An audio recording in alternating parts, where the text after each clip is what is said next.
ভাইয়া আজকে আমার বান্ধবীর জন্মদিন, আমি একটু ওর বাসায় বেড়াতে যাচ্ছি। আরে তুমি হিজাব পরো না কেন? হিজাব পরে যাও। ভাইয়া আজকে তোর জন্মদিন, হিজাব পরে কেন যাবো? তাছাড়া আমার হিজাব পরতে ভালো লাগে না। আচ্ছা তুমি 1 মিনিট দাঁড়াও, আমি আসতেছি। জি ভাই। বোন, এখানে 2টা গ্লাসে দুধ আছে, একটা ঢাকা আছে আর একটা গ্লাস খোলা আছে। এই 2টা দুধের গ্লাস তুমি ছাদে রেখে আসো, তারপর 10 মিনিট পর তুমি তোমার বন্ধুর বাড়ি যাবে। আচ্ছা ভাইয়া।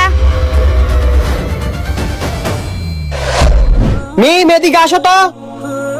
জি ভাইয়া বলেন। দুধের গ্লাসগুলো ছাদ থেকে নিয়ে আসো। ঠিক আছে ভাইয়া, নিয়ে আসতেছি। আরে ভাইয়া উপরে আসো তাড়াতাড়ি।